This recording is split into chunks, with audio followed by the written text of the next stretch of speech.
नमस्कार मित्रों, Kanada academy channel में आपका पुनः हार्दिक स्वागत है। आज हमारा चर्चा का विषय है कि योग विषय से किस प्रकार से हम तैयारी करें जिससे हम सभी 10 की 10 यूनिट्स को तैयार कर पाएँ। तो उन 10 यूनिट की मैं एक एक करके आपके सामने चर्चा करूँगा, जिसमें आपको बताऊँगा कि कैसे आप उनको तैयार कर सकते हैं, किस मेथड्स का आप यूज़ करें जिससे आपका समय कम लगेगा, सामर्थ्य कम लगेगा। तो उन सब विषयों पे आज हम चर्चा करेंगे, तो आप ध्यानपूर्वक सुनिएगा। तो उनको स्टार्ट करने से पहले सबसे पहला कि हम जब नेट जेआरएफ के लिए तैयारी करते हैं तो सबसे पहला स्टेप हमारा क्या होता है, तो उनके संदर्भ में भी थोड़ा सा हम बात करना चाहेंगे। जब आप नेट जेआरएफ की तैयारी करना प्रारंभ करते हैं तो सबसे पहला जो स्टेप है वो है आपका अपने आप से प्रश्न, क्या आप तैयारी करने के लिए तैयार हैं? क्या आप नेट जेआरएफ के लिए तैयार हैं? ईमानदारी के रूप में अधिकांशतः देखा जाता है कि हम नेट जेआरएफ की तैयारी करने के लिए आ तो गए हैं या हम अपने आप को कह रहे हैं कि हम तैयारी कर रहे हैं, लेकिन वास्तव में हम मन से उसके लिए प्रिपेयर नहीं होते हैं। तो सबसे पहला स्टेप आपका यही है कि आप अपने प्रति ईमानदार बने।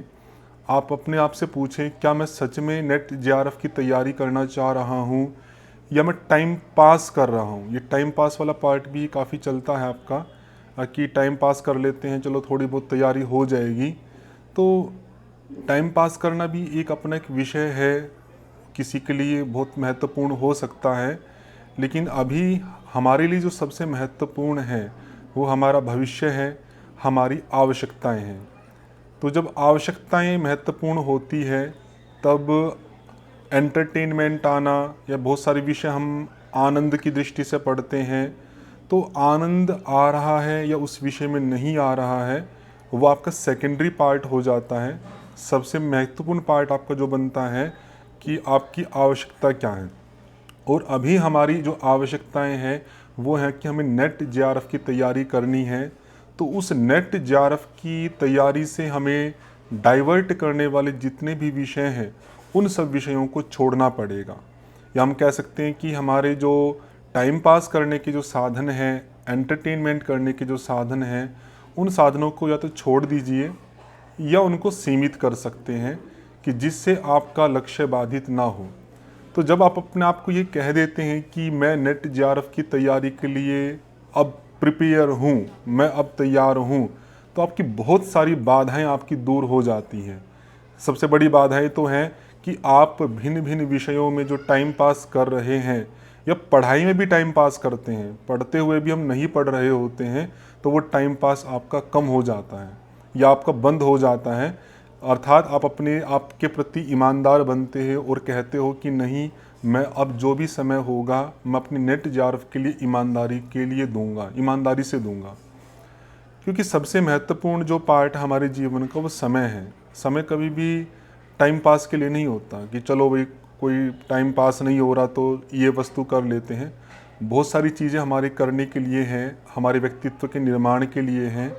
तो उन चीज़ों पर हमें ध्यान देना चाहिए। माता पिता से हमें जो संसाधन मिले हैं, जो पैसा, सब कुछ वो आपका नहीं है। हाँ, मेरी दृष्टि से अगर आप देखें, आप क्या कमाते हैं, आपका व्यक्तित्व कैसा है, वो व्यक्तित्व ही आपका अपना पार्ट बनेगा। तो उसके लिए आपको पुरुषार्थ करना पड़ेगा, आपको अपने अंदर परिवर्तन करना पड़ेगा, आपको अपने प्रति ईमानदार बनना पड़ेगा। तो आपको ये पार्ट तो छोड़ देना कि मुझे टाइम पास करना है। तो अब हमारा पार्ट है कि हम अब नेट जेआरएफ की तैयारी करना चाहते हैं, हम तैयार हैं। तो एक तो पार्ट टाइम पास वाला आपका हट जाएगा। दूसरा क्या है कि बहुत सारी मानसिक बाधाएं हैं, शारीरिक बाधाएं हैं। ये दो प्रकार की बाधाएं होती हैं जो हमारे लक्ष्य की प्राप्ति में बहुत हानि करती हैं, शारीरिक और मानसिक। तो मानसिक क्या है कि मैं ये विषय नहीं पढ़ सकता, मैंने पहले नहीं पढ़ा, ये बहुत कठिन है। इस प्रकार के बहुत सारे बैरियर्स हमारे साथ बने होते हैं।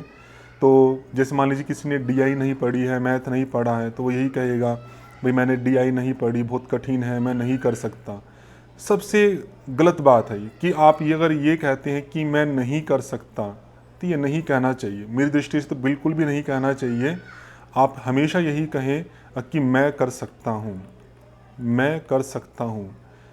कोई विषय कितना ही कठिन क्यों ना हो, आपने कभी चाहे पढ़ा भी ना हो, लेकिन फिर भी आपके अंदर यही होना चाहिए कि मैं कर सकता हूँ। बस मैं कर सकता हूँ ये पार्ट यदि आपके कॉन्फिडेंस में बना हुआ है तो कोई भी ताकत ऐसी नहीं है जो उस विषय को आपसे छीन सके। आप उस विषय को अवश्य समझ लेंगे। उस विषय से आप तभी दूर हो पाते हो जब आप ये मान लेते हो कि मैं इसे नहीं कर सकता या मैंने कभी पढ़ा नहीं है, तो आपके मन में एक पहले ही बैरियर बन जाता है कि मैं उसको नहीं कर पाऊँगा। और आप जो तैयारी प्रारंभ करते हैं वो तैयारी बहुत सारे विषयों को छोड़कर प्रारंभ करते हैं। डीआई छोड़ दी, मैथ छोड़ दिया, रीजनिंग छोड़ दी, किसी ने एनाटॉमी छोड़ दी, किसी ने कुछ, किसी ने कुछ। देखते हैं कि थोड़ा बहुत विषय बचता है आपके पास तैयारी करने के, कुछ विषय आपका छूट जाता है और जो बचता है उसके साथ भी हम पूरी ईमानदारी नहीं कर पाते हैं और अंततोगत्वा वही रिजल्ट आता है कि आपका लक्ष्य आपको प्राप्त नहीं हो पाता है। तो ऐसा क्यों? छोड़ने की आदत हम क्यों डालें कि मैं ये नहीं कर सकता इसको छोड़ दो, मैं ये नहीं कर सकता इसको छोड़ दो। तो ये जो आदत है आपके, ये पूरे जीवन में हानि ही करेगी। अभी आप पढ़ाई के विषयों को छोड़ रहे हैं, फिर आपके जीवन में कोई कठिनाई आएंगी तो पता नहीं क्या क्या आप छोड़ते हुए रहेंगे। तो छोड़ने वाला पार्ट नहीं। कठिन है कोई बात नहीं, मैंने पहले नहीं किया तब भी कोई बात नहीं, मैं इसे कर सकता हूँ। मैं इसके लिए अतिरिक्त पुरुषार्थ करूँगा, मैं इसके लिए टेक्निक्स का यूज़ करूँगा, मैं गुरुजनों से इसका मार्गदर्शन प्राप्त करूँगा, लेकिन कैसे भी करके मैं इसको अवश्य करूँगा। तो ये आपके अंदर आत्मविश्वास तैयारी से पहले होना चाहिए। बिल्कुल भी ऐसा नहीं होना चाहिए कि मैं ये चीज़ नहीं कर सकता। ये मानसिक पार्ट आपका हुआ। दूसरा मानसिक आपकी बाधाएं रहती है, बहुत शॉर्ट में चर्चा करूँगा क्योंकि ये एक अलग ही बहुत विस्तृत विषय है आपका, उस पर कभी अतिरिक्त चर्चा करेंगे। दूसरी बाधा होती है कि हमारे जिन जिन विषयों में हमारी आसक्ति है, किसी की खेलने में आसक्ति है और आजकल सबसे बड़ी आसक्ति है मोबाइल, लैपटॉप, बहुत सारे सोशल मीडिया के एंटरटेनमेंट के साधन हैं, तो वो हमारी दूसरी बड़ी बाधा है जो हमारी नेट जेआरएफ की तैयारी नहीं हो पाती है। तो इनको भी आपको छोड़ना पड़ेगा। मैं नहीं कहूँगा कि पूरा छोड़ें इसको, लेकिन आपको एक संयमित या एक व्यवस्था अवश्य बनानी पड़ेगी कि कुछ समय में निश्चित है 2 घंटा मैं अपने मन के एंटरटेनमेंट के लिए करूँगा और बाकी जो समय पढ़ाई के लिए दूंगा। नहीं तो आदर्श स्थिति क्या है? देखिए, पढ़ने में ही आपको आनंद लेना चाहिए। आनंद कभी भी फल प्राप्ति में नहीं होना चाहिए। फल प्राप्ति में आनंद है तो गीता की दृष्टि से आप बहुत दुख में जाने वाले हैं। आनंद क्या है? क्रिया में आनंद लेना चाहिए कि प्रेजेंट में जो भी क्रिया आप कर रहे हैं उस क्रिया में ही आनंद लें। उसके इस पे हम अलग से काफ़ी विस्तार से चर्चा करेंगे किसी वीडियो में कि इसका क्या प्रभाव पड़ता है आपके जीवन पर और आपके अचीवमेंट पर। तो क्रिया में आनंद लेना भी इतना ही समझिएगा कि हमें क्रियाओं में आनंद लेना, फल प्राप्ति में नहीं। तो जब आप पढ़ने में ही आनंद लेंगे तो आपको दूसरे जो विषय हैं आनंद के, जो आप खोजते हैं, तो वो विषय आपके कम हो जाएंगे। ये मान लीजिए आप आनंद नहीं भी ले पाते हैं या कम ले पाते हैं, तो फिर भी आपको उसको संयमित अवश्य करना है कि कुछ ही समय मैं उसके लिए दूंगा और बाकी समय अपनी पढ़ाई के लिए दूंगा। ये कुछ मुख्य बातें आपकी मानसिक हैं। शारीरिक में आपके कंफर्ट जोन है, आपके मन के दृष्टि से भी, शारीरिक दृष्टि से भी है कि मुझे ये खेलना है, कूदना है, या मुझे इतना अच्छा स्थान खाने के लिए, रहने के लिए, पीने के लिए, बहुत तरह की हम शरीर की कंफर्ट चाहते हैं, एसी चाहते हैं, बहुत हैं। तो वे सब चीज़ें छोड़ना है। इसको मैं अगर योग दर्शन की दृष्टि से कहूँ, इन सबको कहते हैं तप। कि हमारी लक्ष्य प्राप्ति की दृष्टि से जो भी बाधाएं हैं उन बाधाओं को छोड़ना तप है। यदि अभी हम इनको छोड़ पाएंगे तो हमारा लक्ष्य अचीव होगा। तो ये आपको तैयारी प्रारंभ करने से पहले ये सब आपको अपने से प्रश्न करने चाहिए। क्या मैं मानसिक जो सुख हैं उनको छोड़ सकता हूँ? क्या मैं शारीरिक जो सुख हैं उनको छोड़ सकता हूँ?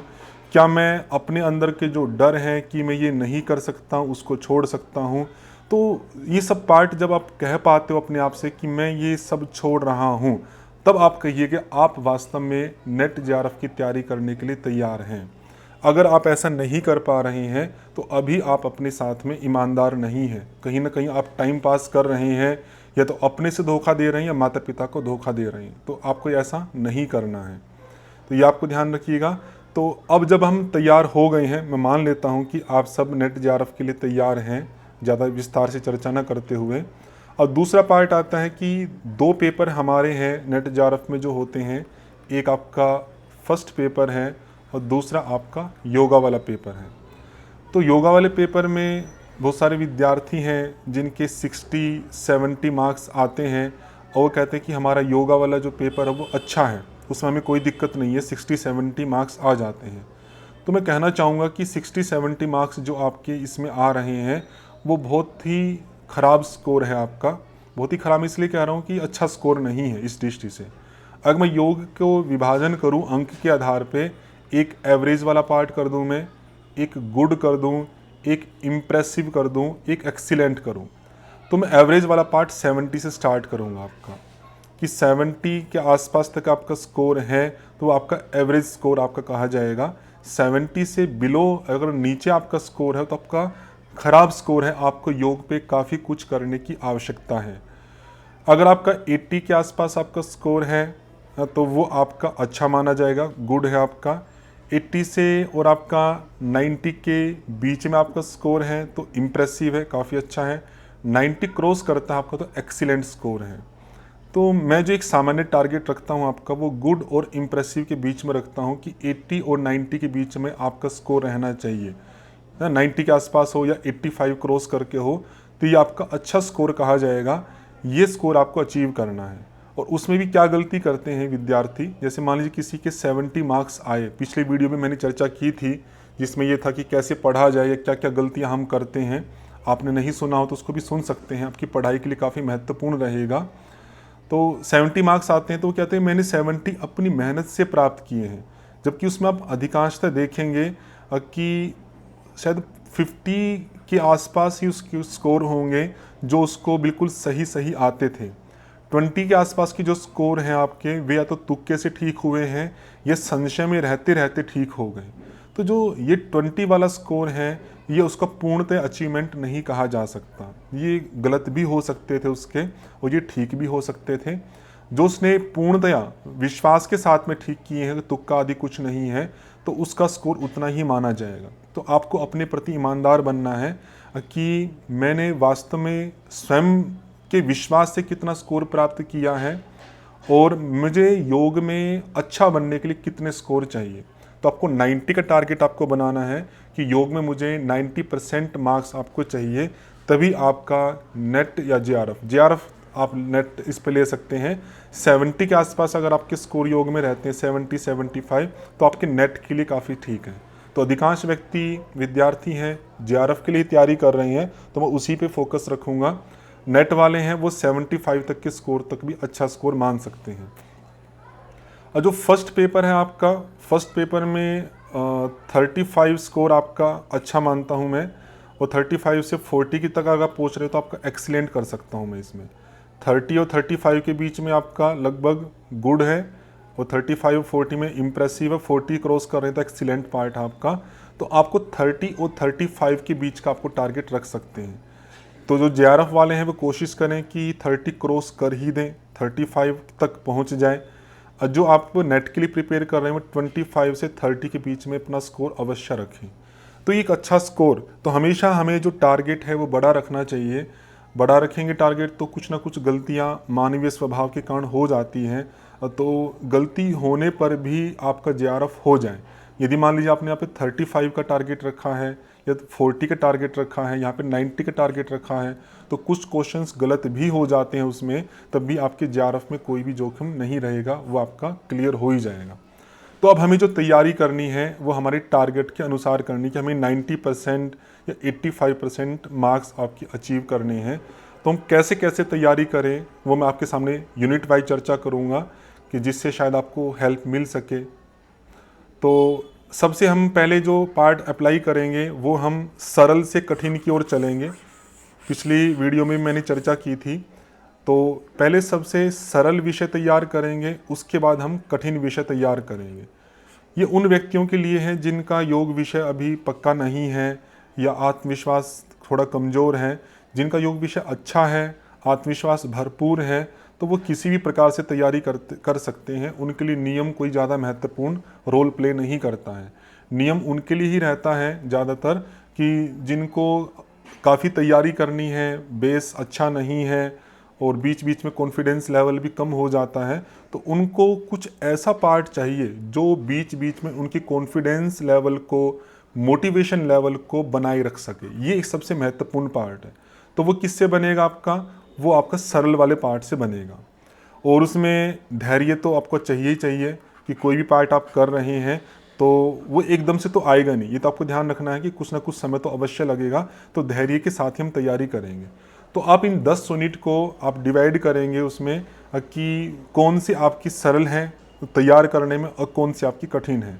तो 10 यूनिट में जो अंत की जो 4 यूनिट है आपकी 7, 8, 9 और 10, तो ये आपकी छोटी यूनिट है अपेक्षाकृत अन्य यूनिट्स के, और छोटी हैं लेकिन क्वेश्चन हैं आपके लगभग 20% के आसपास क्वेश्चन इनसे आते हैं। थोड़ा आगे पीछे भी हो सकता है आपका, अप्रोक्स आप 20% कह सकते हैं। तो ये छोटी हैं, इनको तैयार किया जा सकता है, बहुत ज़्यादा पुरुषार्थ की अपेक्षा नहीं है।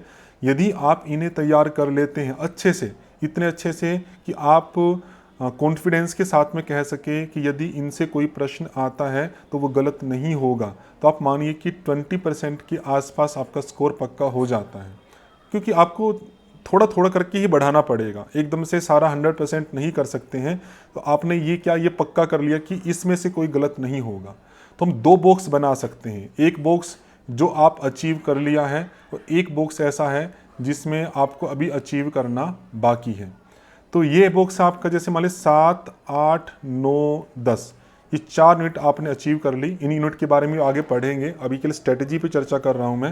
ये 4 आपने अचीव कर ली। अब इनकी ये आपकी बॉक्स से बाहर नहीं निकलनी चाहिए। इसका अभिप्राय ये है आपका कि इसको पर्याप्त आपको रिवीजन देनी है डेली, प्रतिदिन, कि जिससे ये हमेशा आपके माइंड में बने रहें। ऐसा नहीं करना कि जैसे आपने 7, 8, 9, 10 4 यूनिट आपने तैयार की, इनके तैयार करने के बाद आप दूसरी यूनिट तैयार कर रहे हो तो इनकी आवृत्ति छोड़ दी। यदि आपने इनकी आवृत्ति छोड़ दी तो ये आपके पास से निकल जाएंगी। अगर ये निकल गई तो आपकी रही कहाँ? तो ये जो आपने तैयार की वो आपके पास बना रहना चाहिए। ये सबसे महत्वपूर्ण पार्ट है कि वो आपके बॉक्स में बना रहे, आपके पास बना रहे। वो हमेशा आपका कॉन्फिडेंस रहे कि इनमें से कोई क्वेश्चन आएगा तो मैं गलत नहीं होने दूंगा। दूसरा लाभ क्या है कि यदि आप रिवीजन करते रहेंगे तो आपका रिवीजन का जो समय है, अभी जैसे मान लीजिए आपको इनको तैयार करने में 4 से 5 दिन आपको लगे, काफ़ी दिन है, आप तैयार कर सकते हैं अगर आप टारगेट ओरिएंटेड करके आप स्टडी करते हैं। तो इतना टाइम लगा आपका, उनको रिवाइज करने में भी आपको अभी 5-6 घंटे लग रहे हैं। लेकिन आप देखेंगे कि डेली अगर आप रिवाइज करते रहेंगे इन चारों को तो आप आधे से 1 घंटा, हाफ या 1 आवर में चारों को आप रिवाइज कर सकते हैं। तो ये आपके लिए बेनिफिट है, क्योंकि आपका ये रिवीजन पेपर तक चाहिए। अगर आप इनकी रिवीजन की स्पीड बनी हुई है तो एक तो आपको अंत के समय पर भी रिवीजन में कम समय लगेगा, और दूसरा आपके ये इतने पक्के हो जाएंगे, ये आपके बिल्कुल व्यवहार में आ जाएंगे कि कोई सोकर आपसे उठाए और पूछे कि इस क्वेश्चन का क्या आंसर है, तो आप बिना किसी संकोच के तुरंत उसका उत्तर दे सकते हैं। उस प्रकार का कॉन्फिडेंस आपका चाहिए। ये 4 यूनिट आपकी तैयार हो गई। उसके बाद आपकी आती है पहली यूनिट, दूसरी यूनिट, तीसरी यूनिट और चौथी यूनिट। ये 4 यूनिट आपकी अलग लेते हैं हम। 5वीं और छठी यूनिट है आपकी जो सबसे बड़ी यूनिट है, मतलब इसमें मैटर काफ़ी है आपका, जिसमें तैयार करने में भी काफ़ी समय लगेगा। तो इनको आपको अलग से डील करना है, उसका भी तरीका मैं आपको बताऊंगा कि कैसे आप उसको डील कर सकते हैं। तो सबसे पहले टारगेट हमारा क्या है कि हमें 7, 8, 9, 10 इन 4 यूनिट को तैयार करना है, यही हमारा टारगेट है। और इन यूनिट में क्या क्या तैयार करेंगे वो मैं आपके सिलेबस के साथ साथ आपको बताऊंगा कि क्या क्या विषय आपको फोकस करना है और कैसे कैसे करना है। पहली, दूसरी, तीसरी, चौथी यूनिट में ये आपकी अपेक्षाकृत, इन 2 यूनिट की अपेक्षाकृत ये छोटी है। जैसे चौथी यूनिट आपकी है योग दर्शन की है। योग दर्शन पूरा ही इंपॉर्टेंट है, पर्याप्त मात्रा में क्वेश्चन आते हैं, 15 तक भी क्वेश्चन आपके आ जाते हैं, कभी कभी तो 18 तक भी क्वेश्चन आपके गए हैं। तो पूरा का पूरा आपको ध्यान रखना है। वो कैसे ध्यान रखना है वो भी आपको बताया जाएगा। तीसरी यूनिट आपकी योग उपनिषद की है। वो भी बहुत बड़ा नहीं है तो 8 उपनिषद, लेकिन हठ योग के जो ग्रंथ हैं वे जितने बड़े हैं, जितना फैक्चुअल पार्ट उनमें है उतने बड़े ये नहीं हैं। तो कुछ तो बहुत छोटे हैं, कुछ थोड़े मीडियम स्तर के हैं। तो आप इनको भी तैयार कर सकते हैं। अगर सिलेक्टिव मैटर पढ़ते हैं, अगर पूरी की पूरी उपनिषद आप पढ़ रहे हैं, आपके पास नोट्स नहीं है या आप सिलेक्टिव मैटर नहीं है आपके पास में, तो ये आपके लिए बड़ा पड़ेगा। तो आपको कोई ऐसे सोर्स देखने पड़ेंगे जहाँ से आपको इंपॉर्टेंट मैटर इनका मिल जाए, सिलेक्टिव मैटर मिल जाए। ये भी आप कर सकते हैं। दूसरी यूनिट आपकी है, इसमें 3 चीज़ें हैं आपकी, प्राचीन उपनिषद हैं, गीता है आपका, और तीसरा आपका योग वशिष्ठ है। योग वशिष्ठ वह है आपका बड़ा, लेकिन सिलेबस के अनुसार करते हैं, काफ़ी छोटा है, बहुत जल्दी तैयार किया जा सकता है। प्राचीन उपनिषद हैं, अगर परीक्षा की दृष्टि से तैयार किए जाएंगे तो ये भी आपका छोटा मैटर है। कुछ उपनिषद है आपकी जहाँ से पंक्तियाँ पूछी जाती हैं, वो बड़ा है आपका न, बाकी लगभग छोटा है। गीता है आपका बहुत रुचिकर विषय है और सरल विषय है आपका, तो ये भी कैसे तैयार होगा, तो ये भी आपका आगे हम चर्चा करेंगे। तो इन 4 यूनिट को आपको सेकंड नंबर पे रखना है। तो पहले नंबर पे 7, 8, 9, 10 ये लगातार आपका रिवीजन चलता रहेगा, इनको छोड़ना नहीं है। फिर इनमें से एक एक यूनिट आप लेना शुरू करें। जैसे मान लीजिए आप सरलता की दृष्टि से पहली यूनिट ले सकते हैं, पहली का रिवीजन करें, फिर पहली हो गई फिर दूसरी कर सकते हैं, फिर तीसरी कर सकते हैं, फिर चौथी। अपनी अपनी अनुकूलता, अपने बेस के आधार पर आप इनमें से कोई भी चूज़ कर सकते हैं। तो जैसे जैसे वो बॉक्स में आती जाएगी वो आपसे छूटनी नहीं चाहिए, वो लगातार आपकी रिवीजन में बनी रहेगी, जिससे वो आपको पेपर के समय तक बिल्कुल पक्की हो जाए, इसलिए आपको रिवीजन करना है। 5th और 6th जो यूनिट है आपकी, ये बड़ी यूनिट है। इस 5वीं में आपका हठयोग का विषय, जिसमें हठयोग के 8 ग्रंथ हैं। 6ठी में आपका एनाटॉमी है, न्यूट्रिशन है और आपका साइकोलॉजी है। 3 विषय आपके यहाँ पर हैं। तीनों काफ़ी टेक्निकल विषय हैं, बहुत लोगों के बेस नहीं होते हैं। तो इसको आपको क्या करना है, जैसे आप दोनों पेपर की तैयारी करते हैं, दोनों पेपर में से आप 10 घंटे हैं आप पढ़ने के लिए निकालते हैं, तो मैं कहूँगा कि अपने अनुसार थोड़ा विभाजन कर सकते हैं। एक अंदाज़ा मैं दे रहा हूँ, हाफ आप कर सकते हैं। ये 5 घंटे फर्स्ट पेपर के लिए दे सकते हैं, ये 4 घंटे दे सकते हैं, और 6 घंटे आप हैं वो अपने योग के लिए दे सकते हैं। फिर जैसे जैसे आपकी तैयारी होती जाएगी जिस विषय की, तो उसमें से आप समय कम करके दूसरे सब्जेक्ट में दे सकते हैं। ऐसा कोई आवश्यक नहीं है कि जितना समय विभाजन आपने पहले किया था उतना ही अंत तक रखना है। आपको लगता है कि फर्स्ट पेपर काफ़ी कुछ तैयार हो चुका है, तो इसमें आप समय कम कर सकते हैं कि रिवीजन के लिए जितना समय चाहिए आपको मेंटेन करने के लिए 2 घंटे आप रखें, बाकी जितना भी समय आप योग के लिए दें।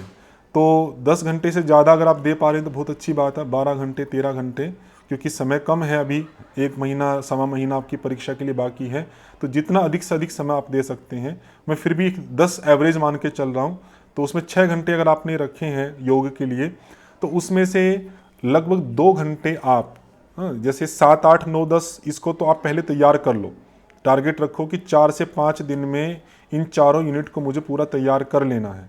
तैयार कर लिए, उस बीच में आप दूसरा विषय कम पढ़ो, फर्स्ट पेपर पे है तो उस पर थोड़ा कम ध्यान दो, इस पे टारगेट अचीव कर लो। अचीव करने के बाद में फिर आप इसमें रिवीजन रखो, और फिर अपना समय विभाजन जो पहले चल रहा था फर्स्ट पेपर के लिए जितना आप दे रहे थे उतना भी देना शुरू कर सकते हैं। जब ये 4 हो जाती है और आप फर्स्ट, सेकंड, थर्ड, फोर्थ में किसी एक यूनिट पर आते हो, तब आपको क्या करना है, जैसे 6 घंटे आपके पास टोटल हैं योग के लिए, तो उसमें से 2 घंटे आपको इन विषयों में देने हैं। 5 और 6 यूनिट में से कोई एक विषय आप ले सकते हैं, या बदल बदल के भी ले सकते हैं, क्योंकि सिमिलर चीज़ को हम लगातार करते रहते कन्फ्यूज़न बनता है। क्योंकि सिमिलर चीज़ में कन्फ्यूज़न क्या है वो आप समझ ही रहे होंगे, क्योंकि हठयोग में वही नाड़ी, आसन, मुद्रा, बंद, प्राणायाम है, तो हर ग्रंथ में वही वही आते हैं, किसी में कुछ भेद है, किसी में कुछ भेद है, तो समान विषय पढ़ने से क्या होता है, कन्फ्यूजन बनता है। तो हमें क्या करना है, जैसे 2 घंटे हैं तो इसमें से 1 घंटा आप एनाटॉमी के लिए दे दो और 1 घंटा आप हठयोग के लिए दे दो। तो उस 1 घंटे में आप अच्छे से समझ के पढ़ो, उसमें आपको जल्दबाजी नहीं करनी है। वो क्या क्या कैसे पढ़ना है वो भी हम आगे देख लेंगे, एनाटॉमी का जब विषय आएगा आपका। तो बस ये रखिए 1 घंटा आप एनाटॉमी के लिए रखें, 1 घंटा हठयोग के लिए रखें। तो वैसा रखने से दोनों के साथ आपका टच रहेगा, और अगले दिन जब पढ़ेंगे तो पिछले दिन का जो आपने पढ़ा था उसको आपको निश्चित रूप से रिवाइज करना है। तो आप गांठ मान लीजिए कि जब भी आप अगले दिन का मैटर पढ़ते हैं तो पहले दिन के जो मैटर आपके हो चुके हैं उसमें आपको रिवीजन जरूर और ज़रूर देना है। ये इतना इफेक्टिव पार्ट है कि आप इसका परिणाम समझ नहीं सकते कितना महत्वपूर्ण आपके लिए बनने वाला है। और रिवीजन भी पूरा उत्साह के साथ में देनी है, ऐसे नहीं कि आप पैसिव मोड में या बहुत उदासीन भाव से आप दे रहे हैं, तो वैसा पार्ट आपको नहीं करना है। बचे आपके पास जो 4 घंटे हैं, उन 4 घंटों में आपको ये यूनिट आपको तैयार करनी है। जैसे मान लो अपने फर्स्ट यूनिट आपने चूज़ की, तो फर्स्ट आप स्टार्ट कर दो। फर्स्ट को आप पूरा मतलब वही टारगेट के साथ में कि मुझे 4 घंटे हैं, तो 4 घंटे में भी आप 2 विषय ले सकते हो। जैसे गीता दूसरी यूनिट आपने ले ली और फर्स्ट ले ली, क्योंकि फर्स्ट में कुछ आपका बोरिंग पार्ट आएगा, आपका गीता है आपका या उपनिषद है, एक रुचिकर पार्ट है। तो एक आपने पार्ट इनमें से ले लिया, मान लो गीता ले लिया आपने कि 1 घंटा मैं गीता के लिए लगाऊंगा आपका, और बाकी जो या 2 घंटे गीता के लिए लगाऊंगा, और बाकी के जो 2 घंटे हैं वो मैं आपके फर्स्ट यूनिट के लिए लगाऊंगा। तो उस 2 घंटे में मैक्सिमम आउटपुट, मतलब आप ये अपने आप को बताएं कि मैं इस 2 घंटे में इतना ज़्यादा आउटकम प्राप्त कर सकता हूँ, ऐसा लक्ष्य बनाकर। मन तो शांत रखना है, लेकिन ग्रेस्प जो पावर है आपकी, ग्रहण करने की जो शक्ति है या उस चीज़ को याद करने की जो पोटेंसी है, उसको मैक्सिमम आपको यूज़ करना है। ऐसे नहीं कि 2 घंटे टाइम पास के रूप में निकाल दिए। अधिकांशतः जो करते हैं मैं वो आपको बता रहा हूँ, हम किताब लेकर बैठे रहते हैं और 2 घंटे में कोई भी खास परिणाम नहीं आता। तो ऐसे पढ़ना आपको जैसे परीक्षा के अंतिम दिनों में आप पढ़ते हैं अधिकांशतः।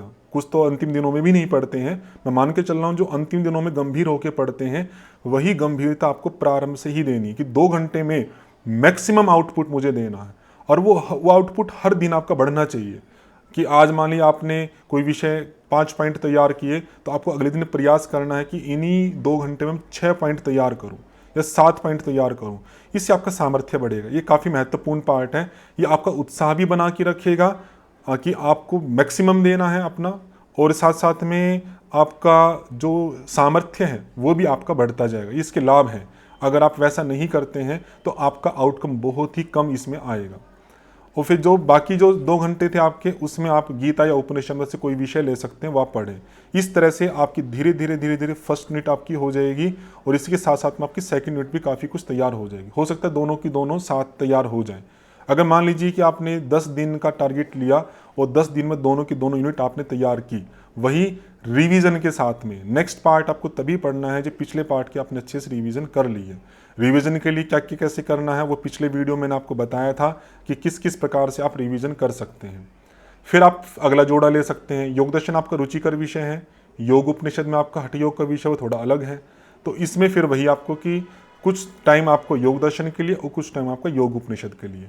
तो जैसे जैसे आपका रिवीजन होता जाएगा पहले का, अब मान लीजिए कि 7, 8, 9, 10 आपकी यूनिट थी, इनका रिवीजन इतना हो जाएगा कि आप इनमें गैप दे के भी रिवीजन करेंगे तब भी आप इनमें नहीं भूलेंगे, आप गलतियां नहीं करेंगे। और ऐसे ही जब आगे आप 3rd, 4th यूनिट तक पहुंचेंगे तो पहली और दूसरी यूनिट का भी काफ़ी कुछ पार्ट आपका पक्का हो चुका होगा। बाकी फिर जैसे जैसे आप आगे रिवीजन करते रहेंगे तो पहली 2 यूनिट भी आपकी पक्की हो जाएंगी।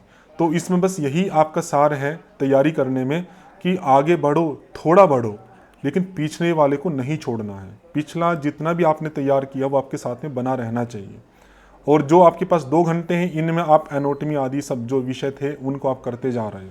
तो इस प्रकार के कई विषयों को हम करेंगे और उनको हमें लक्ष्य के साथ बैठना है। मेरी रुचि नहीं है या नहीं है, कभी कभी हो चल जाता है कि रुचि नहीं है, चलो कुछ दूसरा विषय पढ़ लेते हैं। वैसे ज़बरदस्ती भी नहीं करनी, मैं कहूँ कि नहीं पढ़ना ही है, लेकिन फिर भी अगर हम बार बार अपनी रुचि को महत्व देंगे तो मन बार बार उन रुचियों को करेगा। तो हमें क्या करना है कि अधिकांशतः रुचियों को हटाने की कोशिश करनी है। मेरी आवश्यकता है, मेरा टारगेट है, मैं कैसे अपने लक्ष्य से दूर रह सकता हूँ, मैंने आज का लक्ष्य निर्धारित किया तो मुझे पूरा करना है।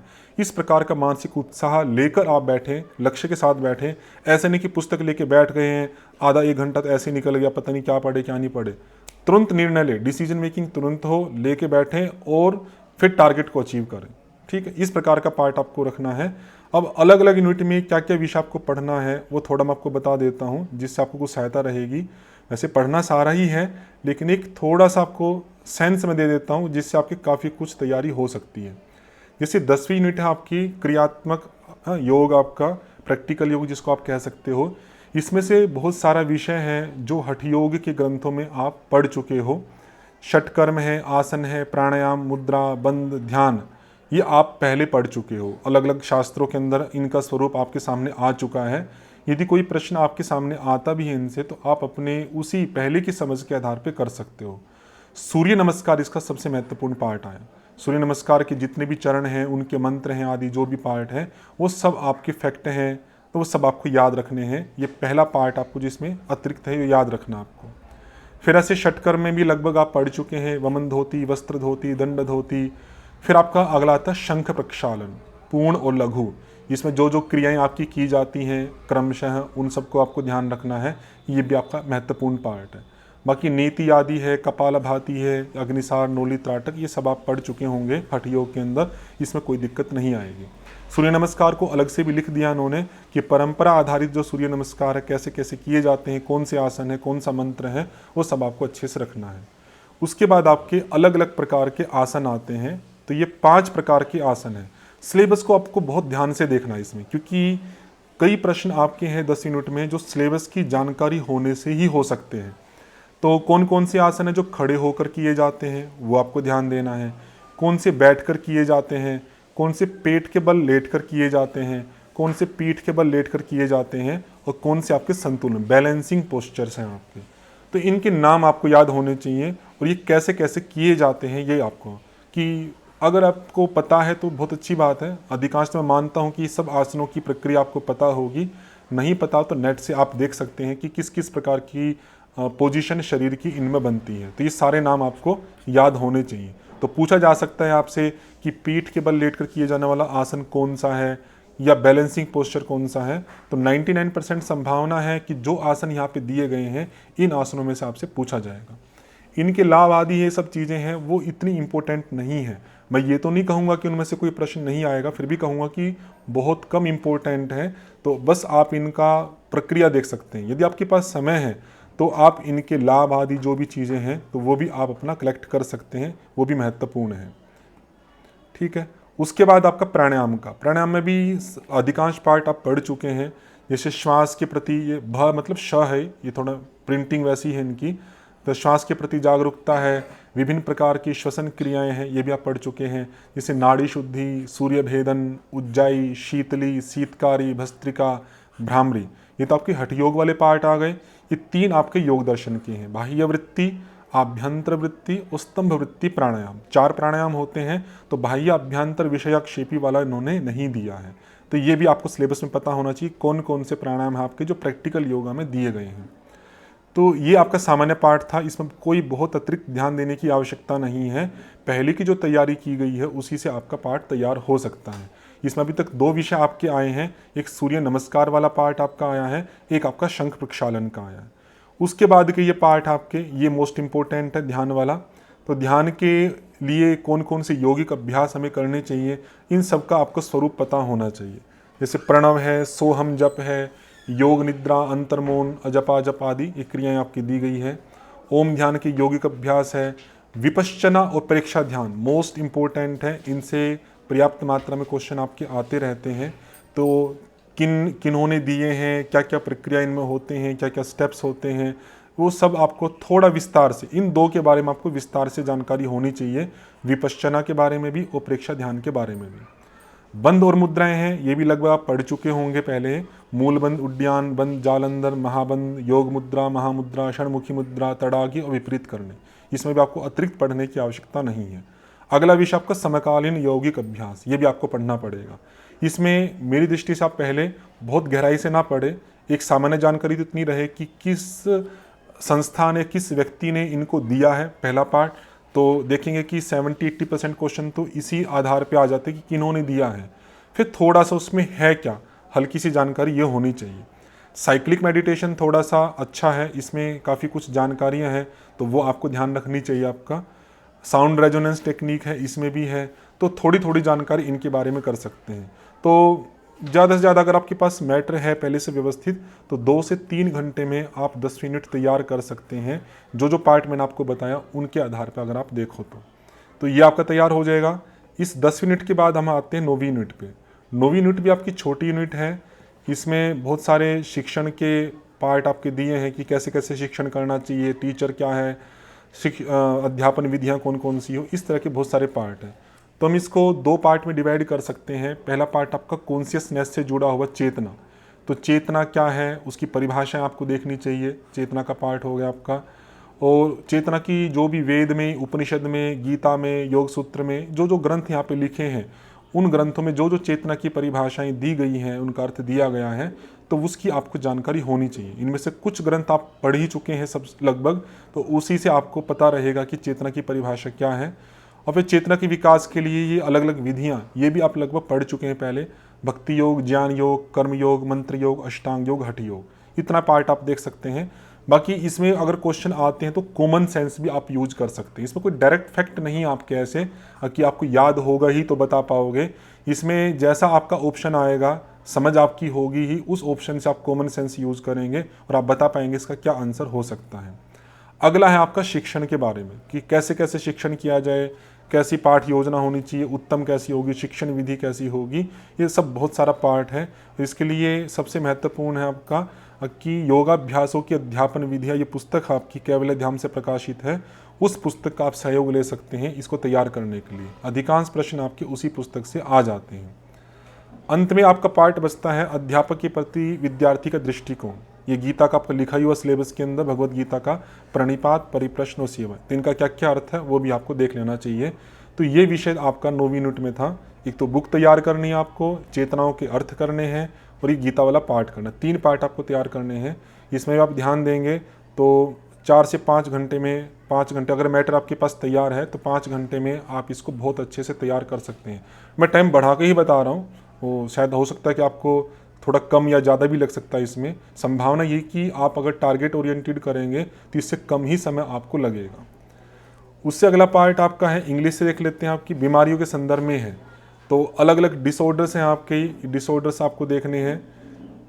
तो इसमें कौन कौन सी बीमारियां हैं, एक तो बीमारियों पे ध्यान देना आपको, किस किस सिस्टम से रिलेटेड है। पहले तो सिलेबस आपको बहुत ध्यानपूर्वक पढ़ना है कि कौन सी बीमारी किस सिस्टम से रिलेटेड है। हिंदी वाले सिलेबस में कुछ बीमारियों के नाम नहीं लिखे गए हैं, इसलिए मैं प्रेफर करूंगा कि ये थेरेप्यूटिक योगा वाला पार्ट का जो सिलेबस है आप इंग्लिश से अवश्य देखिएगा।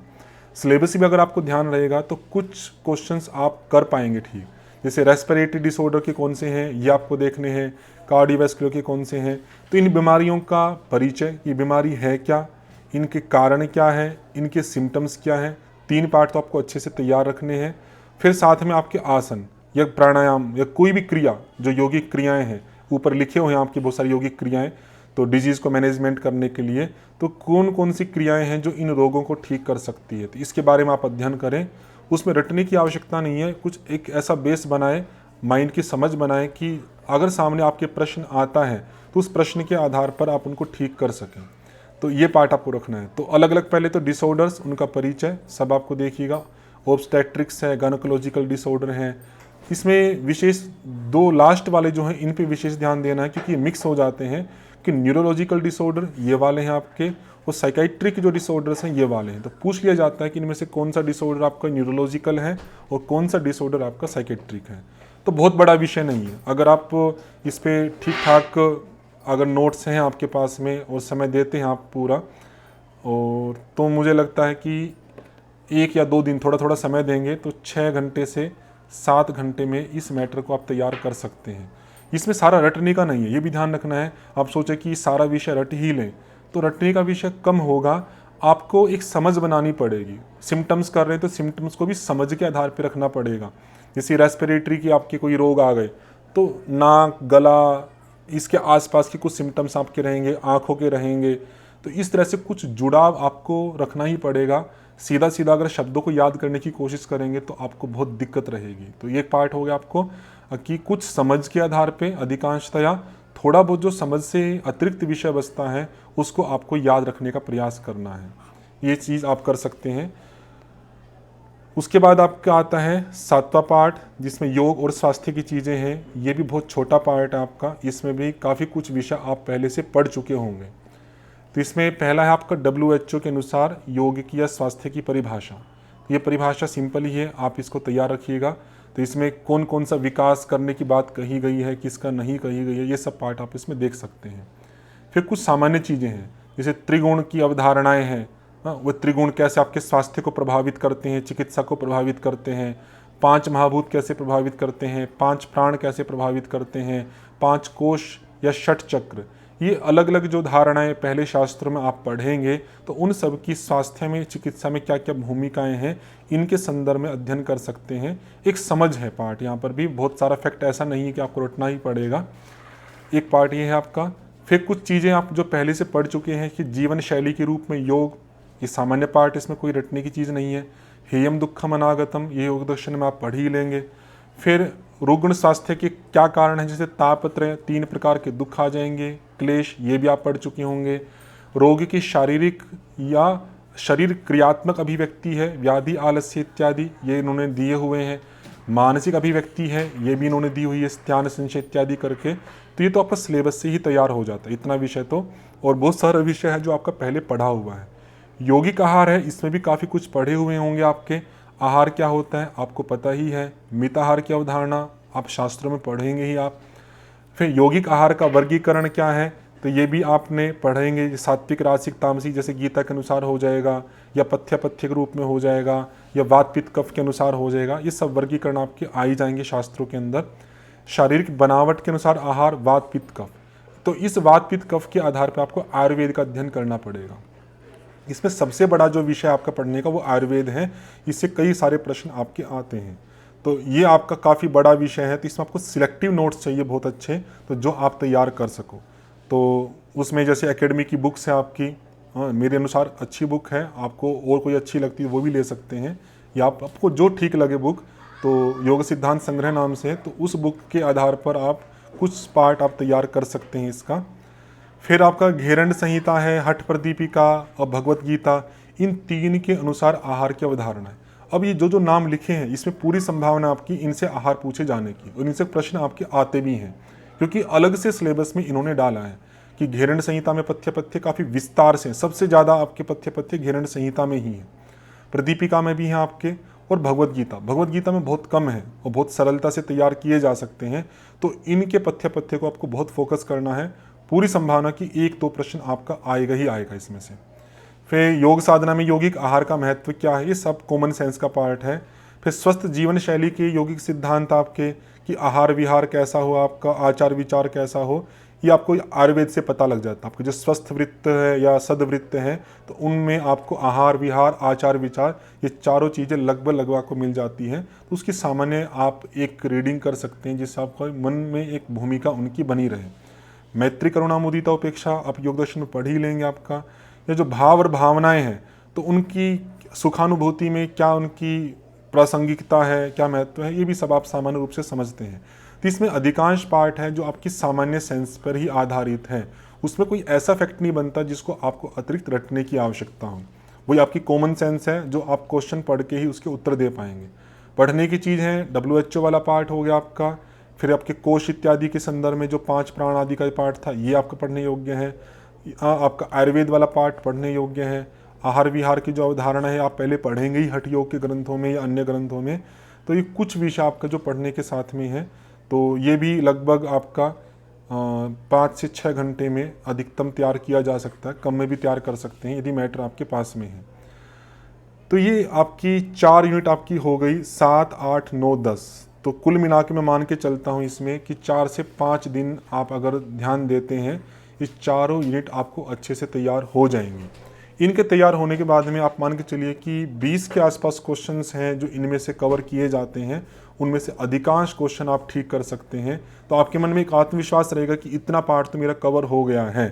अब 4 यूनिट कवर हो गई, अब आगे का पार्ट जो है मैं उसको कवर करने का प्रयास करता हूँ, ये पार्ट। उसके बाद आपका आता है बड़ा पार्ट, एनाटॉमी इत्यादि, इसको हम बाद में देखेंगे। पहले हम शुरू की जो यूनिट है उनको देखते हैं। पहली यूनिट आदि जो है आपकी, उसमें काफ़ी सारा विषय है, क्या क्या पढ़ना है करना है, तो उसमें तो लगभग सारा ही पढ़ना है आपको। फिर थोड़ा थोड़ा संकेत मैं आपको करता हूँ। जैसे योग का इतिहास और विकास है आपका, तो ये बड़ा विषय है, तो इसमें बहुत ज़्यादा आपको परेशान होने की आवश्यकता नहीं है। तो जो भी योग के संदर्भ में परिभाषाएं आपको मिलती है कि कहाँ से योग प्रारंभ हुआ, क्या क्या उनका अर्थ है, ये सब आपको अगर कहीं से मिल जाता है किसी बुक से, तो आप पढ़ सकते हो। कोई एक आधा क्वेश्चन इससे आता है, हाँ, तो उसके लिए आपको बहुत ज़्यादा शास्त्र खोजने की आवश्यकताएं नहीं है। भ्रामक धारणा है, कॉमन सेंस के आधार पर है। योग का लक्ष्य क्या है, उद्देश्य क्या है, ये भी सब कॉमन सेंस का पार्ट है। इसमें फैक्ट वाला पार्ट ऐसा कुछ नहीं है। फिर वेद में, उपनिषदों में, हाँ, इनका परिचय वेद का, उपनिषदों का, ये आपको पढ़ना पड़ेगा। इसमें से भी 1-2 प्रश्न आपके आ जाते हैं। प्रस्थान त्रयी बिल्कुल सिंपल सा है, 3 प्रस्थान आपके होते हैं, वो आप पढ़ सकते हैं।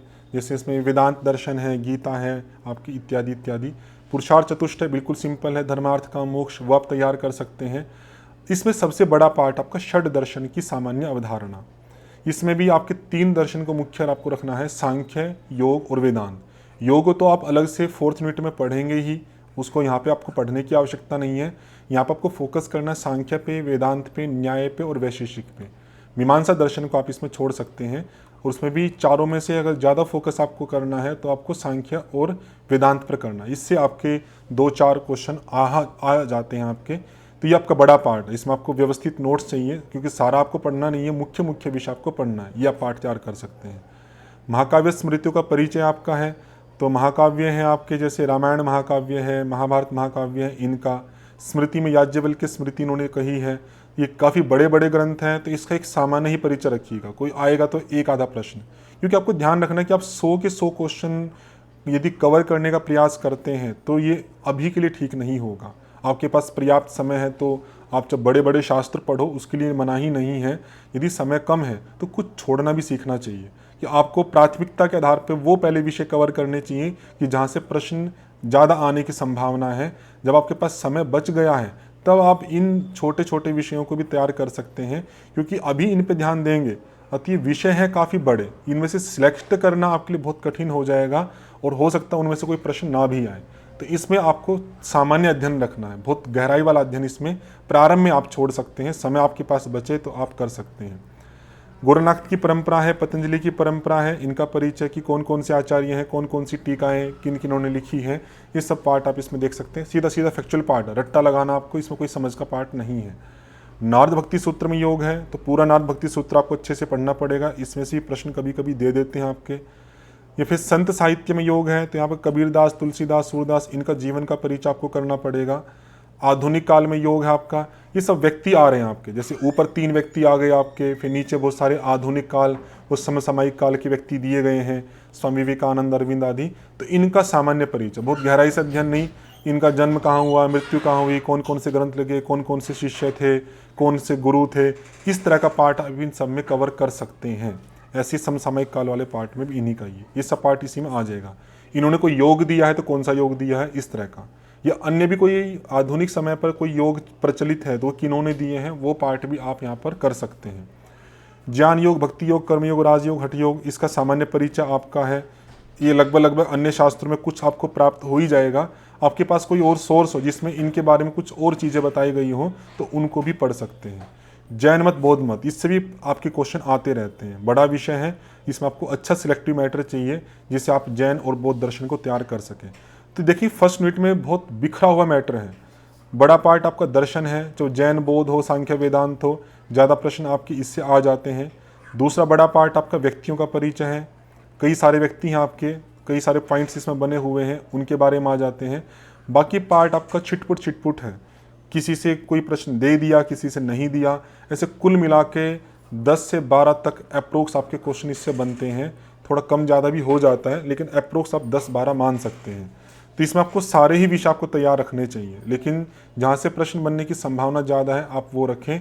और इसमें बहुत गूढ़ में नहीं जाना है, सबसे पहले प्राथमिकता देनी कि सबका एक ठीक ठाक परिचय हो जाए।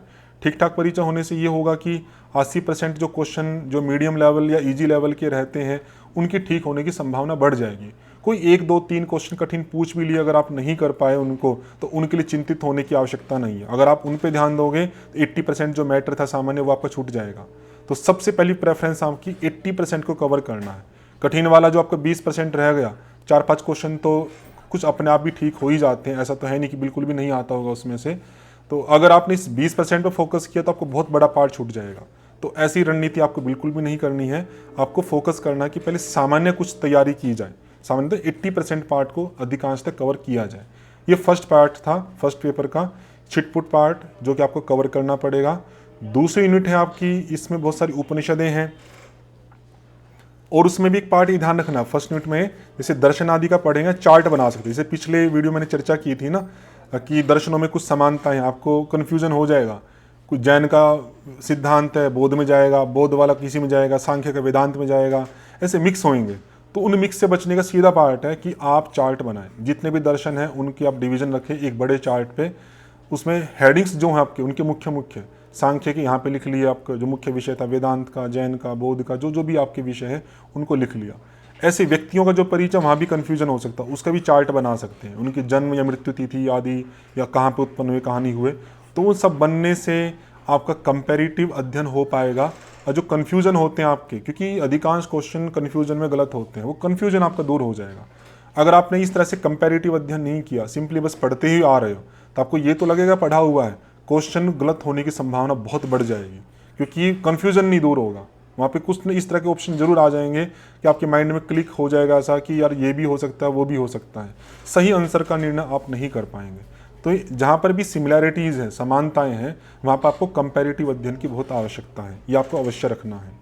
अब हम दूसरी यूनिट पे, ये सब स्थानों पे कर सकते हैं, कोई भी यूनिट में आपको जहाँ भी सिमिलैरिटीज आपको दिखाई दे रही है। दूसरी में आपका पहला उपनिषद का पार्ट है, 10 उपनिषदें यहाँ पे लगाई गई हैं। तो पहले तो 10 के नाम आपको पता होना चाहिए, और इसमें लगभग पूरी ही उपनिषदें पढ़े। जैसे ईशावास्य उपनिषद है, ठीक है, छोटी उपनिषद है, 18 मंत्र है, पूरी पढ़े, एक एक श्लोक। केन उपनिषद पूरी पढ़े, कठोपनिषद पूरी पढ़े, प्रश्नोपनिषद पूरी पढ़े, लगभग कुछ श्लोक हैं बीच में जो छोड़े जा सकते हैं। मुंडकोपनिषद भी लगभग पूरी, क्योंकि इन उपनिषदों से आपकी पंक्तियां भी मांडुक्य भी पूरी पढ़ी जा सकती है। मांडुक्य सबसे छोटी है, 12 मंत्र हैं आपके, तो ये भी पूरी पढ़ी जा सकती है। कठ है आपकी थोड़ी बड़ी है, मुंडक आपकी बड़ी है, प्रश्न आपकी बड़ी है। ईशकेन बिल्कुल पूरी पढ़ी जा सकती है पंक्तिशः, ये भी आपका तैयार हो जाएगा। कठ प्रश्न मुंडक में थोड़ा सिलेक्टिव करना पड़ेगा, आपको देखना पड़ेगा कि कौन से महत्वपूर्ण श्लोक है, कौन से नहीं है, क्योंकि पंक्तियाँ आ रही हैं तो आपको कुछ ना कुछ पंक्तियों पर ध्यान देना पड़ेगा, जिससे अगर पंक्ति पूछी जाती है तो आप उसके उत्तर दे सकें। ये 3 उपनिषदों से, ये छोटी छोटी उपनिषदें मैंने आपको बताई, इनसे पंक्तियाँ पूछने की संभावना ज़्यादा रहती है।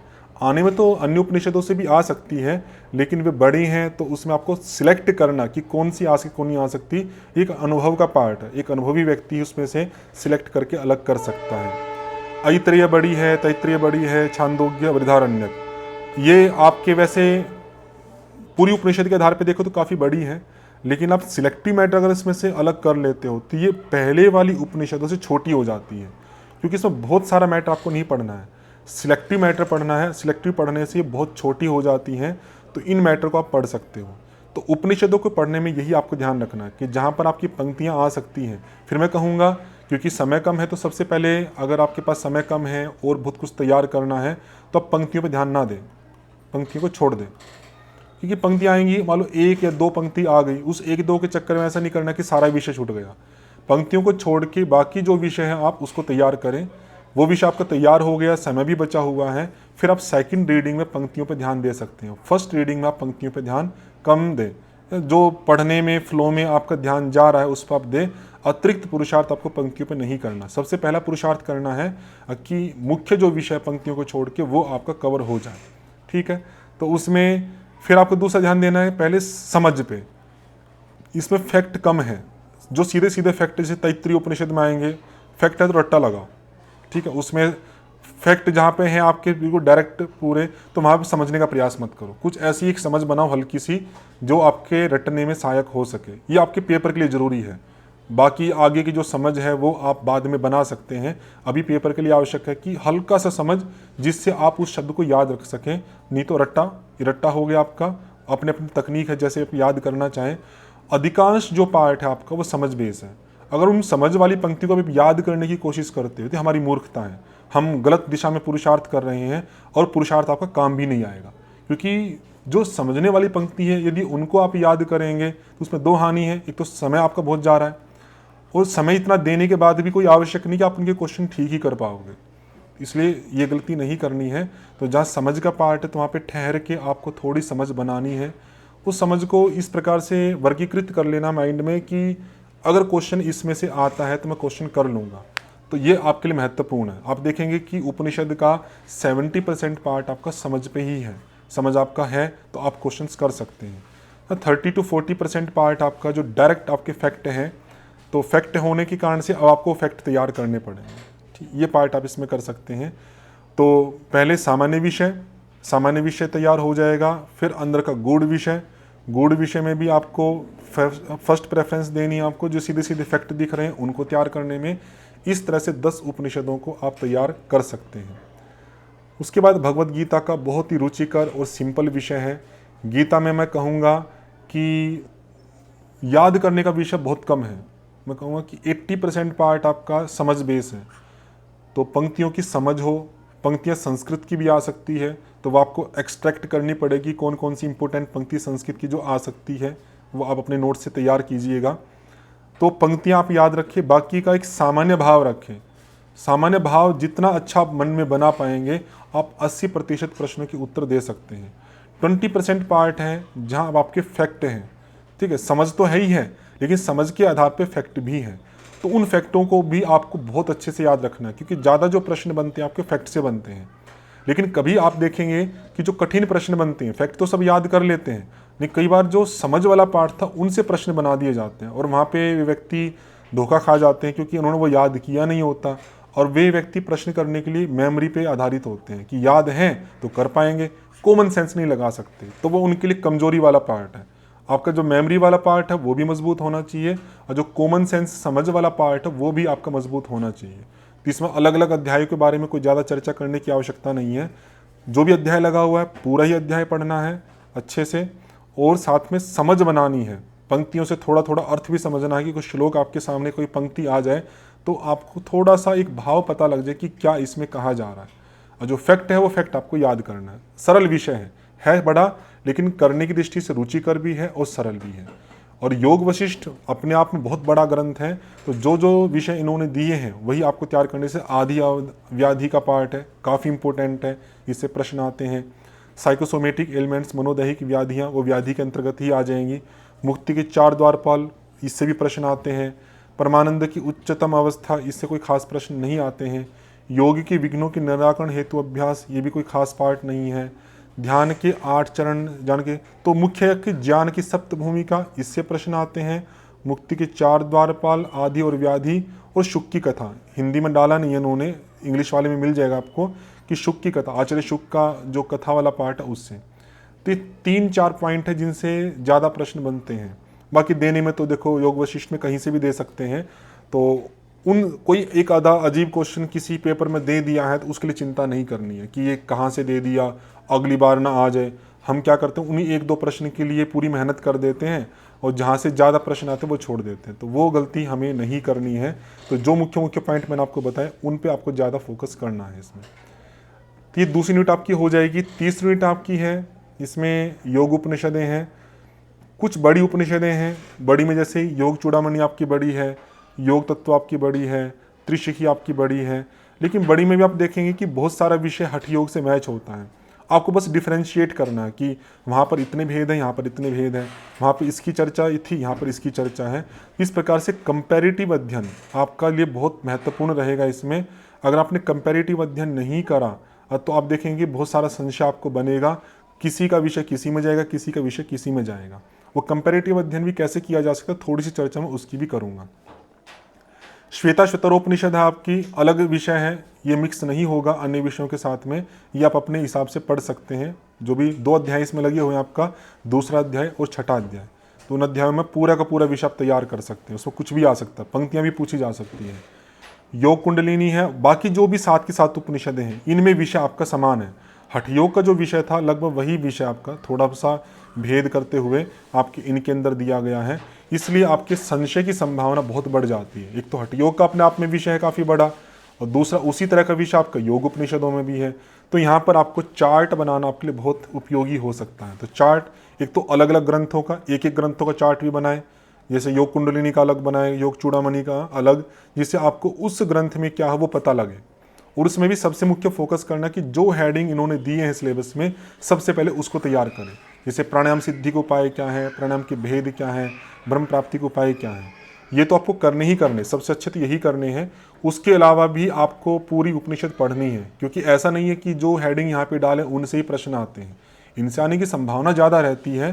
तो जो नेट आदि की तैयारी कर रहे हैं तो वो तो काफ़ी फोकस इन्हीं पे करें, लेकिन जो JRF की तैयारी कर रहे हैं तो इतने मात्र से बात नहीं बनेगी। फर्स्ट प्रेफरेंस जरूर रखनी है इसको, लेकिन आपको अन्य विषय जो हैं आपके उस उपनिषद में उनको भी आपको ध्यानपूर्वक पढ़ना है, उनसे भी प्रश्न आपके आ जाते हैं।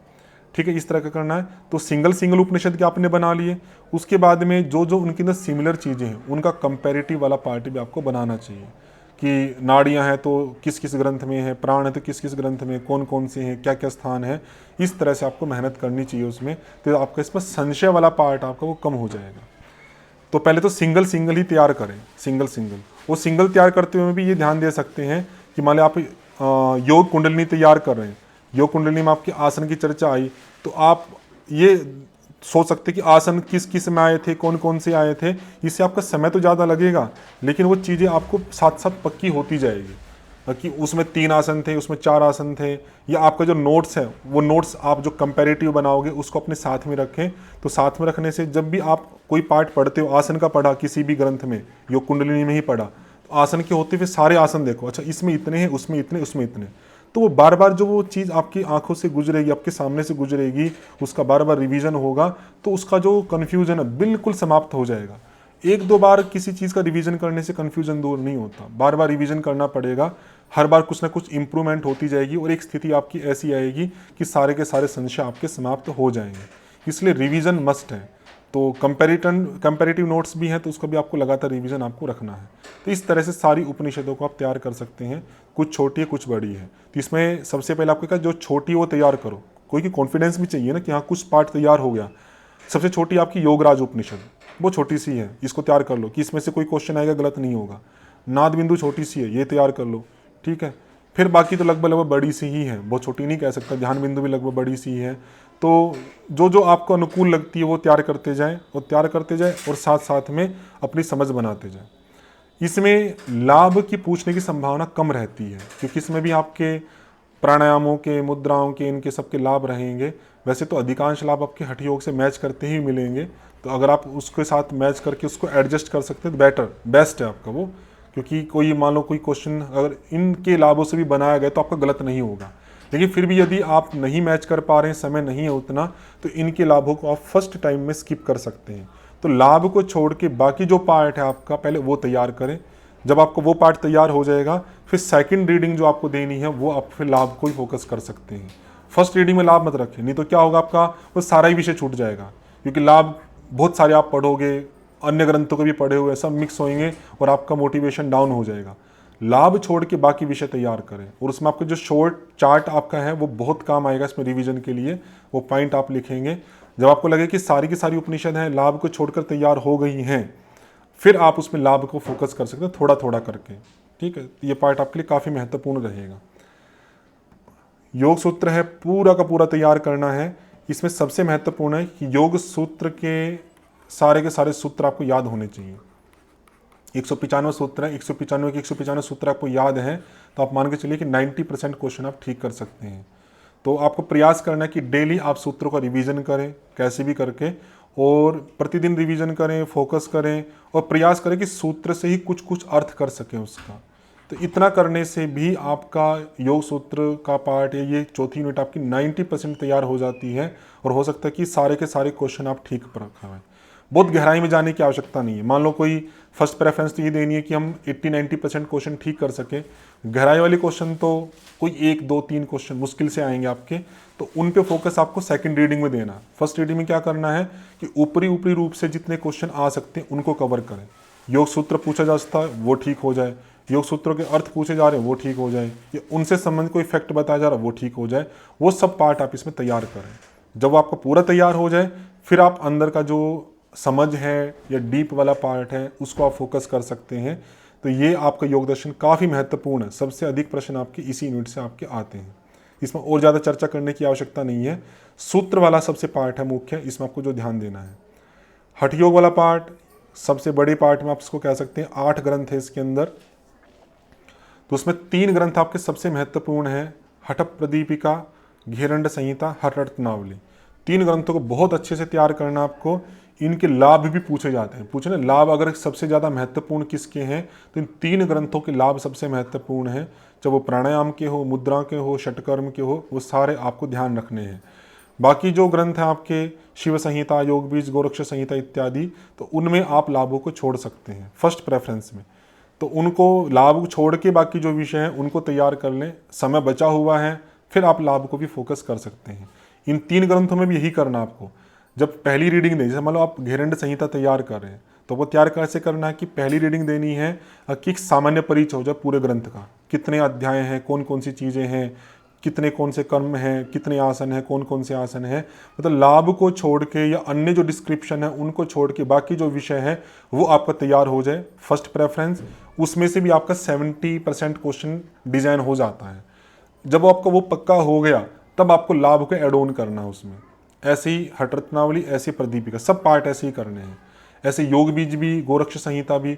योग बीज में बहुत सारा सैद्धांतिक विषय है। सैद्धांतिक विषय को आप सिंपल अध्ययन करें, रट्टा लगाने की आवश्यकता नहीं है। समझ के रखेंगे तो कुछ ना कुछ अगर पार्ट उसमें से पूछा जाता है तो आप बता सकते हो। फैक्चुअल पार्ट जो रटने का इसमें बहुत कम है, बहुत ज़्यादा पार्ट नहीं, काफ़ी कम पार्ट है इसमें। लेकिन आप सारी पंक्ति रटने की कोशिश करोगे तो मूर्खता होगी। तो इसलिए आपको क्या कुछ समझ के रखना है, अधिकांश पार्ट, और थोड़ा बहुत पार्ट जो रटने का वो रट के रखिए। गोरक्ष संहिता आपका योग चूड़ामणि उपनिषद से काफ़ी मैच करता है। एक पार्ट आपको तैयार हो जाएगा तो ये भी उसके साथ में तैयार हो जाएगा। शिव संहिता काफ़ी बड़ा ग्रंथ है, इसमें आपको सिलेक्टिव मैटर पढ़ना पड़ेगा। तो कोई भी पार्ट आपके पास अगर अच्छा हो, नोट्स बना हुआ, तो वहाँ सब सिलेक्टिव मैटर पढ़े। पूरा पढ़ेंगे तो बहुत बड़ा ग्रंथ आपका पड़ेगा, आपके लिए व्यवहारिक नहीं होगा। वशिष्ठ संहिता भी बड़ा ग्रंथ है, लेकिन काफ़ी कुछ इसमें प्रश्न है, इम्पोर्टेंट भी है, जो आपके आ सकते हैं। तो काफ़ी संभावना इससे प्रश्न आने की, ये भी आपको मुख्य ग्रंथों में है, इसको आपको ध्यान रखना है। इसमें जितने भी फैक्ट आपके दिए हैं, जो आपको ठीक लग रहे नहीं लग रहे, सब आपको तैयार करने इसके अंदर। तो वही कि सबसे पहले मुख्य विषय तैयार करो, जब वो आपका तैयार हो जाए फिर अंदर का जो गूढ़ विषय उसको आप तैयार कर सकते हैं। ये आपको हर ग्रंथ के साथ में आपको अप्लाई करना है। सारा का सारा ग्रंथ एक बार में करने की कोशिश करेंगे तो आपको दिक्कत होगी। सिद्ध सिद्धांत पद्धति फैक्ट्स का भंडार है, बहुत ज़्यादा फैक्ट्स हैं इसके अंदर। तो इसमें पहले तो आपको ये रखना कि जो 5 भेद है, परा अपरानिजा इत्यादि शक्ति के हैं, वो उनके जो 5 भेद हैं कि परा की जो 5 शक्तियाँ हैं, अपरा की 5 शक्तियाँ, इस तरह के आगे भी बहुत सारे आएंगे, 5 अंतःकरण आएंगे, 5 क्रियाएँ आएंगी, सब उन सबको छोड़ देना है। मतलब जो केवल जो मुख्य 5 हैं उनको कवर करना है। उनके जो अन्य 5 शक्तियाँ, भेद हैं, वो सब आप छोड़ दें पहले पार्ट में, और इस तरह से एक सामान्य चित्रण सिद्ध सिद्धांत पद्धति का ले सकते हैं। क्योंकि फैक्ट ज़्यादा है तो आप इसको सबसे लास्ट में तैयार करें, सबसे पहले ना लें इसको। जब हठ योग के बाकी ग्रंथ तैयार हो गए और विषय तैयार हो गए, तब आप सिद्ध सिद्धांत पद्धति को छेड़ें। नहीं तो क्या होगा, आप इस पर फोकस करेंगे, ये तैयार नहीं हो पाया, मोटिवेशन डाउन, और ये ग्रंथ आपके अन्य ग्रंथों को ले डूबेगा। मतलब और ग्रंथ भी आपके तैयार नहीं हो पाएंगे, ये तो होगा ही नहीं होगा, और अन्य ग्रंथों में जो समय आपको देना चाहिए था वो समय भी आपका चला जाएगा। तो फर्स्ट प्रेफरेंस स्किप करो इसको, समय बचे तो बाद में इसको देखना है। बाकी पार्ट आप तैयार कर सकते हैं, उसमें भी प्रेफरेंस आपको रखनी है। प्रदीपिका, रत्नावली, घिरंड संहिता और वशिष्ठ संहिता, इनमें 4 में से ज़्यादा संभावना रहती है प्रश्न की। बाकी विषय हैं ज़्यादा बड़े नहीं हैं, उनको भी आप तैयार कर सकते हैं। तो ये सारा विषय इसी में आपका आ जाएगा। जो इन्होंने हेडिंग्स लिखे हैं यहाँ पर, उन हेडिंग्स को आपको अवश्य ही फोकस करना है। मिताहार लिखा है, मठ की उदाहरण लिखा है, साधक तत्व, बाधक तत्व लिखे हैं, तो ये तो आपको बहुत अच्छे से ध्यान देने हैं। इनके अलावा फिर जो तत्व आपके बचते हैं जो, तो उसको आप मोटा मोटा भी पढ़ेंगे तब भी चल जाएगा। लेकिन आप जेआरएफ के लिए फोकस करना चाह रहे हैं तो सारा ही अच्छे से पढ़ना है, लेकिन प्रेफरेंस आपको जो सिलेबस में डायरेक्ट चीज़ें लिखी हुई है उन पे ही देनी है, क्योंकि ज़्यादा जो प्रश्न बनने की संभावना होगी वो इनसे ही रहेगी। इस प्रकार से आप ये पार्ट कर सकते हैं। अब आपका अंतिम पार्ट बचता है आपका 6ठी यूनिट का।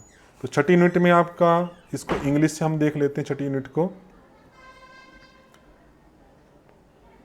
तो इसमें काफ़ी चीज़ें आपकी 3 चीज़ें हैं। पहली साइकोलॉजी है, साइकोलॉजी से प्रश्न ज़्यादा नहीं आते हैं, 1-2 प्रश्न, 3 प्रश्न मुश्किल से आते हैं। तो मैटर भी बहुत कम है, ज़्यादा नहीं है। स्लीप का पार्ट है आपका, पर्सनैलिटी के बहुत सारे सिद्धांत है, किस किसने दी, किसी किसने नहीं दी है।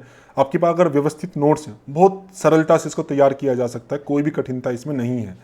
कुछ तो सीधे सीधे फैक्ट हैं, जैसे स्लीप वाले पार्ट है, सीधे फैक्ट हैं आपके, या साइकोलॉजी के जो पर्सनैलिटी के अलग अलग व्यक्ति हैं, क्रेशमर है, शेल्डन इत्यादि है, वो भी सीधे सीधे फैक्ट हैं, उनको याद कर सकते हैं।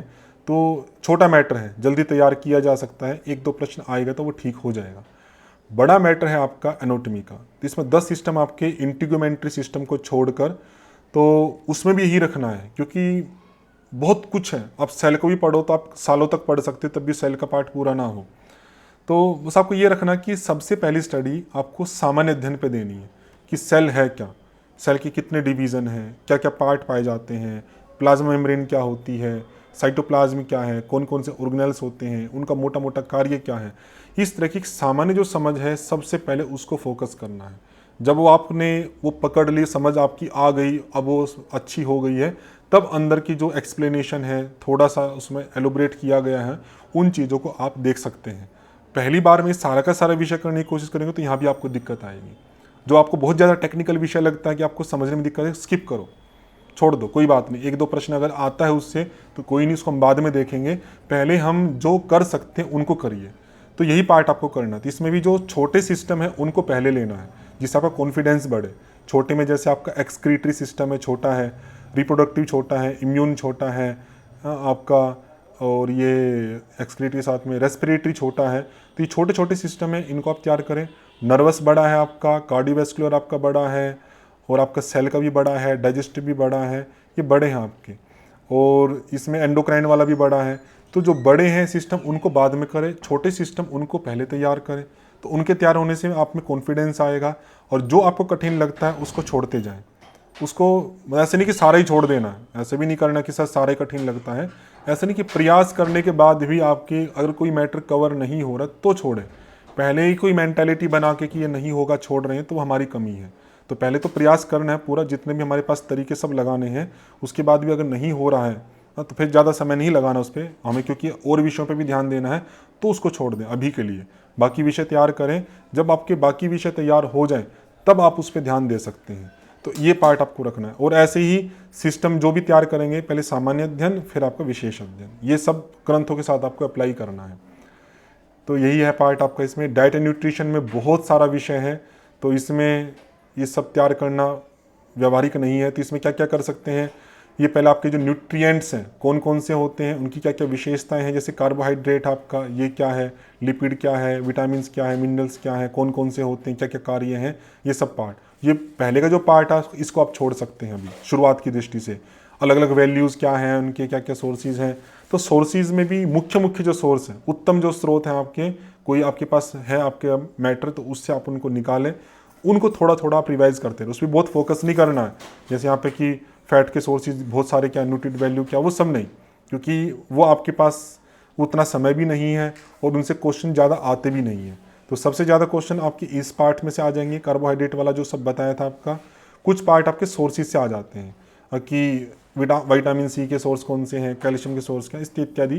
तो कुछ पार्ट वो कर सकते हैं, बाकी जो पार्ट आपका वो छोड़ सकते हैं। अगर आएगा तो कॉमन सेंस के आधार पर जो आप करना चाहे कर सकते हैं।